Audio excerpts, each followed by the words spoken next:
उनकी आज जिस प्रकार उन्होंने संघर्ष किया, यदि उनकी आत्माएं जहां से देख रही होंगी कि आज उनके नाम का डंका पूरे भारत में बजने के साथ साथ पूरे विश्व में बज रहा है, तो आज उनकी और उनके माता पिताओं की आत्मा खुश हो रही होंगे कि मेरा संघर्ष आज ये सफल हुआ।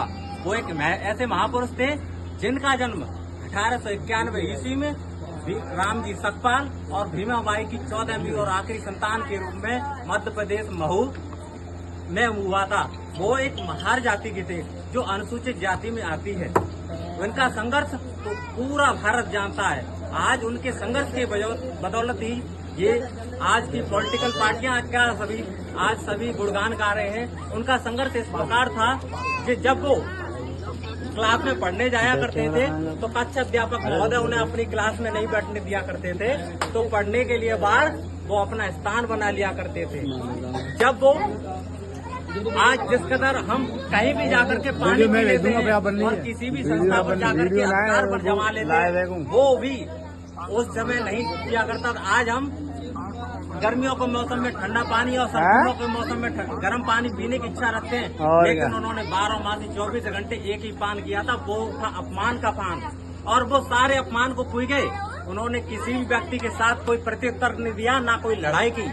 आज उन्हीं ने जो अपमान पिया, उस अपमान की बदौलत ही आज उन्होंने ऐसा संघर्ष किया कि आज हम सब सम्मान की वजह से सम्मान की तरह हम ही नहीं, पूरा का पूरा हिंदुस्तान जो एक जीवित पशु की तरह रहा करता था, जो राजवाद था, उन राजवाद के समय में केवल प्रजातांत्रिक थी, न तो महिलाओं को जो सम्मान दिया करता था जो आज के समय में, न इंसान को इंसान की तरह सम्मान दिया करता था। 2 मिनट रुको। क्योंकि एक जाति व्यवस्था बहुत प्रचंड रूप में थी।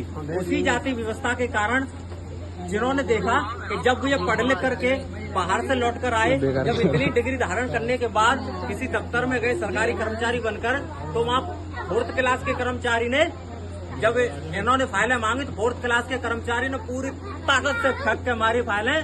तो जो फाइलों पर लगी बरसों से धूल, तो कुछ तो इनके मुंह में चलेगी और कुछ आंखों पे लिपट गई। तो वो धूल मेरे साथियों, वो धूल न तो पानी से धुली न वस्त्र से धुली, वो धूल उनके आंसुओं से धुली। जब इन्होंने सोचा जब मेरा पढ़ लिखने के बाद इतना हाल है तो भारत के अवाम का क्या हाल होगा, तो उन्होंने उसी समय ये बीड़ा उठा लिया कि मैं आज के बाद किसी की नौकरी नहीं करूंगा। मैं भारत में फैली हुई इस सब दबी सड़ी गली परंपराओं के खिलाफ मैं काम करूंगा। और उसी दिन से निकल पड़े संघर्ष करने के लिए। ऐसे संघर्ष किया कि मानो कि कोई भी बड़ी बड़ी इमारतों को ढा देने वाली आंधी तूफान भी न रोक पाए, दिल्ली की सांसें फैला देने वाली सावन माह की बरसात भी न रोक पाई, केरल में खैर मचा देने वाली पूस माह की सर्दी भी न रोक पाई। ऐसा संघर्ष किया कि कागज कलम के लिए तरसता वो बालक, कक्षाओं में बैठने के लिए तरसता बालक, छोटे छोटे शिक्षकों के मार्गदर्शन के लिए तरसता बालक एक दिन पहला देश का स्वतंत्र भारत का कानून मंत्री बना। स्वतंत्र भारत का कानून मंत्री बनने के साथ साथ उन्होंने जब 2 वर्ष 11 महीने 18 दिनों में भारतीय संविधान का निर्माण किया। इस संविधान में भारत के साथ साथ अन्य जो देश थे उनसे महत्वपूर्ण तत्वों के जो भारत के इंसान के हितकारी थे, उन तत्वों को इस संविधान में समाहित किया। ये संविधान 26 नवंबर को सबसे पहले लागू हुआ था। उसके बाद ये 26 जनवरी 1950 को भारत के लोगों के प्रति अंगीकृत किया। तब से भारत के लोगों को वास्तविक रूप से आजादी का एहसास हुआ। वैसे तो आजादी 15 अगस्त 1947 को मिल गई, लेकिन जब से संविधान लागू हुआ तब से लोगों को अपने हित के बारे में जानने की जिज्ञासा हुई कि मैं भी एक उच्च पद पर व्यक्ति जा सकता हूँ, एक महिला भी भारत की राष्ट्रपति बन सकती है। एक किसी भी, चाहे वो सवर्ण वर्ग से हो, सवर्ण वर्ग की महिलाओं को भी तब भी पढ़ने का अधिकार नहीं था, लेकिन आज सवर्ण वर्ग की हो या फिर कोई भी एसटी वर्ग की यानी कि निचले तबके की महिला भी एक राष्ट्रपति बन सकती है। उसे इतना अधिकार दिया। आप सभी जानते हो उनके संघर्ष के कारण बदौलत ही आज सभी यहाँ उपस्थित हैं और सभी राजनीतिक पार्टियां उनके संघर्ष की बदौलत ही जान पा रहे हैं। अन्यथा लाखों करोड़ों दलितों जातियों पैदा हुए, आज तक उन्हें कौन जान रहा है।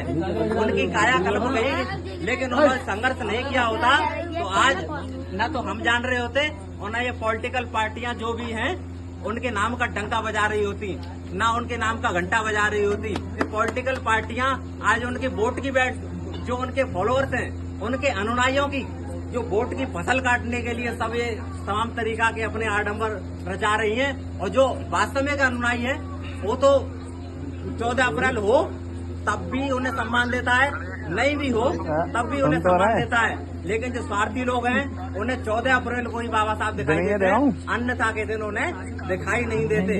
तो मेरे साथियों, मेरा आप सबसे यही कहना है कि ऐसे लोगों से जो अवसरवादी हैं, मौका परस्त लोगों हैं, इससे बचकर रहना है। क्योंकि मौका परस्त लोग कभी भी आपका दुरुपयोग कर सकते हैं, आपका फायदा उठा सकते हैं। वो आपको भांति भांति के जालों में फंसा करके आपसे लाभ ले सकते हैं, फिर लाभ मिलने के बाद आपको पीछे से लात भी मार सकते हैं। तो ऐसे लोगों से बचकर रहना है और सावधान रहना है और संघर्ष करना है, संगठित रहना है और शिक्षित होना है। धन्यवाद।